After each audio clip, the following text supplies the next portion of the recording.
Thomas Jefferson is a complex voice for the United States of America in its early days. The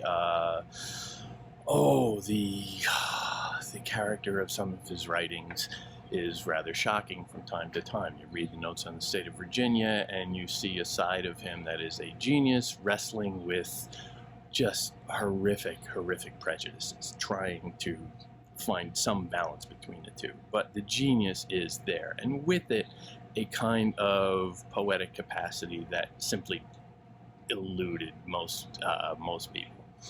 So you get this voice that is extremely controversial, but gives voice to a character within the nation. Now you can say that the character existed before he came along, or maybe he forged it and we all took the character from him. That's not for us to decide. But I think it's inarguable that he gives just breathtaking expression to the American ideal as a tipping from the Enlightenment era into the Romantic era in the U.S. Declaration of Independence. It comes 1776,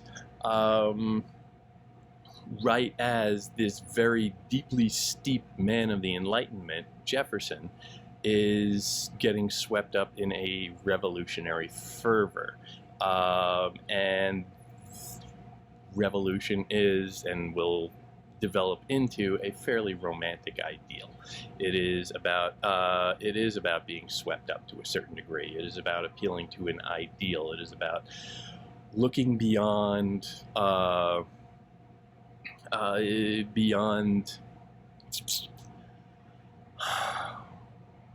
what we can simply think, but that what we know to be true, regardless of some of the evidence.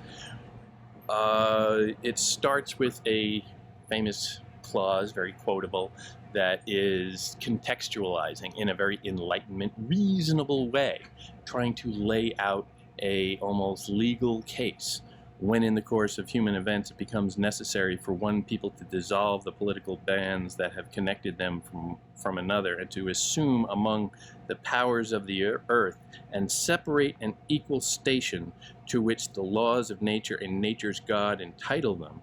A decent respect to the opinions of mankind requires that they should declare the causes which impel them to the separation. It sounds so polite. It sounds so reasonable. It sounds so Enlightenment. Fixing the time, laying out, preparing your audience for an argument. It's telegraphing that this is going to be a reasonable, moderate, logical case. I'm not sure that it is. And then he comes in with the blockbuster line. We hold these truths to be self-evident, that all men are created equal, that they are endowed by their Creator with certain unalienable rights, that among these are life, liberty, and the pursuit of happiness. Whoa! You buried the lead, Tom. This is obviously this is what everybody thinks of as the first line. And it's a great line, and you kind of wish that first part didn't slow things down, because you get to that and it's just an adrenaline rush of power and authority and defiance, much of which is in the American character, or perhaps leads to a kind of defiant American character. The romanticism of it, however, comes through because we hold these truths. The Enlightenment really doesn't truck with truths. The Enlightenment is about constantly logically trying to pare down what you know to find a kind of truth, but it's almost never really viable. The only thing you get is cogito ergo sum, And this is a few steps beyond that. I think it's inarguable. We hold these truths to be self-evident. Well, nothing is self-evident in the Enlightenment mind. The Enlightenment mind questions forever. It doubts. Question everything? What is it? Omnibus dubitandum? I forget the Latin. Question everything. Doubt everything. Don't take anything as certain. But here it's declaring, nope, certainty. All men are created equal, that they are endowed by their Creator. Suddenly, God is back in the picture. The Enlightenment, the deist vision, has God just sort of, I'll establish gravity and some of the basic laws of physics, but what everything crawls around on the Earth does after that, I don't really care. That's basically the deist vision, and yet no. This is endowed by their Creator. We as Americans are in touch with God. We are endowed by our Creator. Our Creator is an active interest in us. He takes direct action to affect our lives. He endows us with certain inalienable rights. Rights, again, are an ideal. The idea of having a right is an ideal. It is something that Enlightenment minds would question, because, the Enlightenment minds question everything, but the Enlightenment minds would say, well, no, not necessarily. There are other things going on here. There are other forces at work. Let's just see how the forces of nature play out. No, this is pushing back on that and saying that they are endowed by their Creator with certain inalienable rights. These are life, liberty, and the pursuit of happiness. And this is lifting from John Locke, life, liberty, and property, but sort of excising property because, let's face it, it's a little prosaic, but it is also very Enlightenment. Happiness. The potential for happiness, not necessarily happiness. The pursuit of happiness is the pursuit of an ideal, the pursuit of and predicated existence of an ideal that we will consistently pursue. That is romantic. That is romanticism. That to secure these rights, governments are instituted among men. Among men. Little Enlightenment creeping in there about, men doing things among themselves, but significantly among men, meaning common men, not necessarily the kings, the aristocracy, those in power. Obviously, among men here can have a lot of different meanings if you start to question it and pull that word apart and say, well, what about poor men? No. Black men? No. Women? No. Obviously, that is a troubled term, but still it is asserting. It is a first step about saying the dignity of man in its embrace of this ideal. Whenever the form of government becomes destructive of these ends, it is the right of the people to alter or to so abolish it and to institute new government, laying its foundation on such principles as organizing its powers in such form as to them shall seem most likely to affect their safety and happiness. Happiness, again, really hitting that word hard. But it is about overthrow. It is about revolution.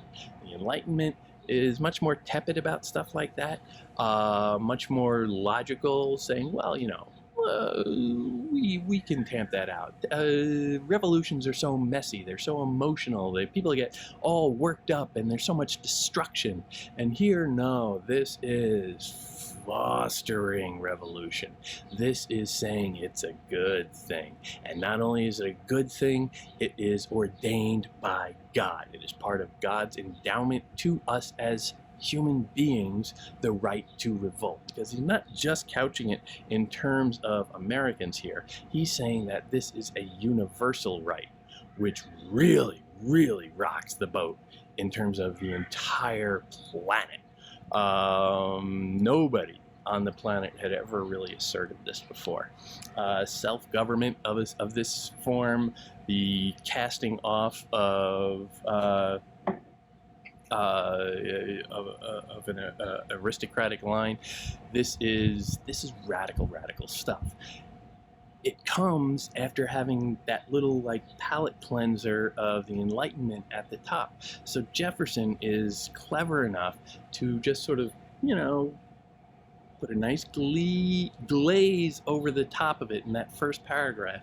But then he really brings the thunders, as they say, in the second paragraph, when he is full on advocating revolution. Governments long established should not be changed, or prudence indeed will dictate that governments long established should not be changed for light and transient causes. Saying, well, you know, sure, that's the way it is. That's the conventional way of looking at it. But let's think about it a little bit more. And accordingly, all experience hath shown that mankind are more disposed to suffer, while evils are sufferable, than to right themselves by abolishing the forms to which they are accustomed. People are, people accept, people slug along, people don't naturally revolt. He's admitting this, and he seems to be yet declaring that, but we're going to do it anyway. Which again is a remarkable and impassionate argument that defies most logic. But when a long train of abuses and usurpations pursuing inevitably the same object evinces a design to reduce them to an absolute despotism, it is their right, it is their duty to throw off such government. Throw off. That's a violent act. That is a passionate act. That is a physical. He went for a physical turn of phrase there. Throw off is a physical act, which is itself a very human and emotive and identifiable act. As opposed to, you know, he could have written many other things, you know, to dissolve the necessary bonds that have incorporated our two organization. He could have buried it in lots of very tepid language, but no, he's going for passion here. He is giving into this celebrated man of the Enlightenment. He is giving into and tapping into passion. And then he lays out his case, and he gives a long litany of the reasons for their rebellion, directing them personally, again, very personal, very human, to the King of England, and saying, you know, he did this, he did that, he did this, he did that, and outlining all of these abuses and outrages that has so stirred up the Continental Congress to the point where they are now ready to affix their names to this, you know, their own death warrants, essentially, as far as Britain is concerned. And they are all, you know, historians can go through them. There is one, of course, that jumps out at the very end. It feels a little tacked on to me, but it's just so ripe. He has excited domestic insurrections among us and has endeavored to bring on the inhabitants of our frontiers the merciless Indian savages, whose known rule of warfare is an undistinguished destruction of all ages, sexes, and conditions. He is characterizing now Native Americans, and I can read domestic insurrections among us as perhaps, you know, maybe some slave revolts, some slave agitation. So again, taking those of alternate hues and casting them as the other. Jefferson is not above this. Jefferson has a very troubled history with this. Jefferson, in this instance, right at the very end of his litany, he says, well, you know, and he's stirring up all of those other people. Well, Jefferson is just stirring up the, you know, the white people. Who is the rabble-rouser here? It's a little rich that he is blaming Britain for that. I think that's fairly obvious. Then, he wraps it up strong.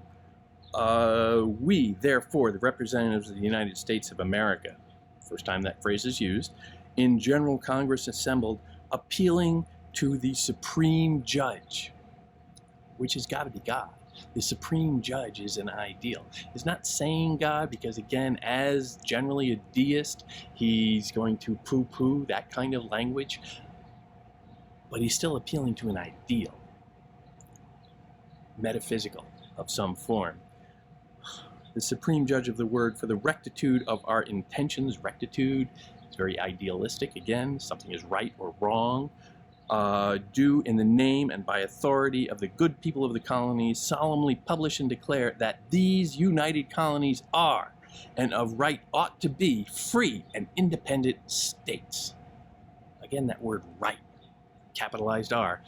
Capitalization is very irregular in English throughout this period. But rights. It's an ideal. It's it has no validity in realism.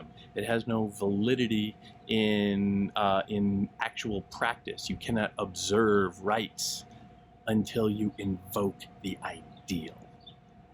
That's what this document is doing. This is what tips that scale from Enlightenment into Romanticism. It brings out a new spirit of the world, and this document sweeps the world for how long now? Centuries now, in providing a kind of ideal vision of what humanity, what government can be, what the United States as a ideal in itself can mean, if only we live up to it. The ideal, not the ugliness, not the practice. Live up to the ideal. Stir the passions that get you there. That's the American way. That's Jefferson's great gift to world literature.